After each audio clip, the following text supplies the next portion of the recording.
नमस्कार महाराष्ट्रातील माझ्या सर्व अभियोग्यताधारक बंधू आणि भगिनींनो, सर्वांना श्री स्वामी समर्थ. पवित्र पोर्टल शिक्षक भरती 2025-26 टेट परीक्षा 3 आणि या टेट परीक्षेच्या माध्यमातून महाराष्ट्रातील आर्ट आणि सायन्सचे विद्यार्थी 9वी-10वीच्या गटासाठी त्या ठिकाणी शिक्षक बनणार आहेत. परंतु त्यांच्या सोबतच शिकलेले अगदी 11वी पासून तर अगदी TY पर्यंत कॉमर्सचा सामना केलेले, अकाउंट सारख्या विषयाला त्या ठिकाणी नडलेले आणि चांगला अभ्यास करून अगदी कॉमर्समध्ये चांगले मार्क्स मिळवलेले कॉमर्सचे बांधव आज शिक्षक भरतीमधून बाहेर पडतात. ही त्यांच्यासाठी नव्हे तर महाराष्ट्रातील शिक्षण व्यवस्थेसाठी दुःखाची गोष्ट आहे.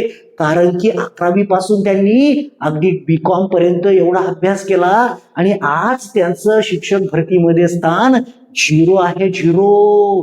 काल एका भगिनीने मला मेसेज केला, सर माझं BCom झालंय, माझं BEd झालंय, तर मला कोणत्या जागा येतील? मला त्या भगिनीला रिप्लाय देताना अक्षरशः लाज वाटली. कारण की त्या भगिनीला मला सांगावं लागलं, तुला एकही प्रेफरन्स येणार नाही. तुझं TY BCom झालंय, TY BCom ला शिक्षक भरतीमध्ये एकही जागा येत नाही. पहा किती मोठी अवघड आणि शोकांतिका ही आहे. खऱ्या अर्थानं या कॉमर्सच्या बांधवांना माझी विनंती असेल, एवढा मोठा अन्याय, 10वी नंतर 11वी करायची, 12वी करायची, FY BCom करायचं, TY BCom करायचं, अगदी सर्व शिक्षण पूर्ण असताना तुम्हाला त्या ठिकाणी या भरतीमधून बाहेर काढलं जातं आणि तुम्हाला गाजर दाखवलं जातं. ही शोकांतिका तुमची आहे. एकत्र या, कुठेतरी त्या ठिकाणी सरकारला भेटा, सांगा तुमची शोकांतिका. आमचे आई वडील शेतकरी आहेत, आमच्याकडूनही स्वप्न पाहतात.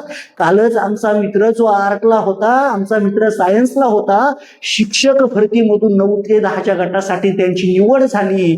आम्ही मात्र पाहतच बसलो. शासनाने काय केलं, तुमच्याकडून फॉर्म भरून घेतला, सगळी प्रक्रिया करून घेतली, पण ज्या गोष्टीसाठी तुम्ही या भरतीमध्ये उतरलात ती भरती मात्र अपुरीच तुमच्यासाठी राहिली. म्हणून बंधू भगिनींनो, खूप वाईट वाटतं तुमचं. खऱ्या अर्थानं तुम्हाला कुठेतरी न्याय मिळाला पाहिजे. कारण की तुम्ही अकाउंट सारख्या विषयाला त्या ठिकाणी नडलेले आहात असं म्हटलं तरी चालेल. एवढा अवघड विषय तुम्ही त्या ठिकाणी अभ्यासला, चांगलं सगळं काही केलं, परंतु आज तुम्हाला कमीत कमी, माझं मत आहे, कमीत कमी काही नाही तर गणिताची तरी तुम्हाला 9वी-10वीची पदं मिळायला लागत होती. कोणता तरी एक तरी विषय लागत होता, त्या ठिकाणी तुम्हाला कमीत कमी अगदी 180-190 मार्क्स वाले सुद्धा विद्यार्थी हे कॉमर्सचे आहेत, पण त्यांना भरतीमध्ये स्थान 0.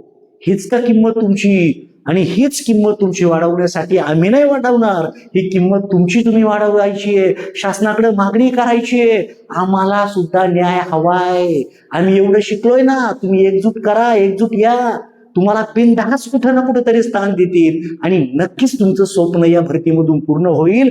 कारण की अशा अनेक भरत्या झाल्या, कॉमर्सवाले विद्यार्थी नाराजच आहेत, कारण की त्यांना कुठं स्थान नाही. एकतर 12वीच्या बेसवरती आणि MCOMच्या बेसवरती तर विचारच करू नका. MCOMचा जर विचार केला ना बांधवांनो, MCOMचा विचार केला तर या ठिकाणी तुटपुंज्या जागा तुम्हाला येतात. या MCOM वाल्यांना काय करायचं? यांनी बेरोजगारच राहायचं का आयुष्यभर?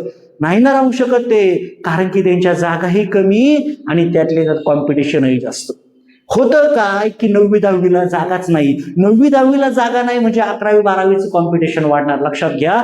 म्हणून 9वी-10वीला कुठेतरी तुम्हाला स्थान मिळालं पाहिजे, या मताचा मी आहे. तुमचं मत काय आहे नक्कीच व्हिडिओच्या कमेंट बॉक्समध्ये कमेंट करा आणि नक्की हा व्हिडिओ प्रत्येक त्या ठिकाणी शासनाच्या अधिकाऱ्यापर्यंत जाऊ द्या. त्यांना तुमच्या हक्काचं महत्व सांगा. त्यांना कळू द्या की आपले कॉमर्सचे विद्यार्थी किती मागं राहत आहेत, एज्युकेटेड आहेत, TY BCom झालंय, पण त्यांना कुठं स्थान नाही. तुमची मागणी ही रास्त आहे, चुकीची नाही. कारण की तुम्ही, अगदी सांगतोय मी तुम्हाला, 5-6 वर्ष एवढी मेहनत घेतली, कडक मेहनत घेतली, त्याचं फळ काय? तुमच्या शेजारचे BA वाले, BSc वाले जॉईन झाले, शिक्षक झाले 9 ते 10च्या गटाला, त्यांचं सगळं सेटलमेंट झालं. तुम्ही पाहतच बसताय. तुम्हाला MCOMची वाट पाहावी लागते आहे, पण प्रत्येकाची परिस्थिती MCOM करण्याची नाही आहे. बीकॉम केलं, आई वडिलांनी त्या ठिकाणी कष्ट करून तुम्हाला बीकॉम पर्यंत आणलं, मग त्याचा फायदा काय? आई वडील सुद्धा त्या ठिकाणी डोक्याला हात लावून बसतायत की माझ्या बाळालाच काय भरतीमधून बाहेर काढलं, हेही त्यांच्या मनामध्ये प्रश्नचिन्ह 100% निर्माण झाल्याचं आपल्याला पाहायला मिळतंय. त्यासाठी एकजुटीने पुढे या आणि तुमच्या ज्या मागण्या आहेत ना या कॉमर्सच्या अभियोग्यताधारकांच्या, त्या 100% पूर्ण करण्यासाठी सर्वांनी प्रयत्न करा. तुमचं काम नक्की होईल या भरतीमध्ये, अशा अपेक्षा बाळगून मी या ठिकाणी थांबतो. धन्यवाद. Thank you so much.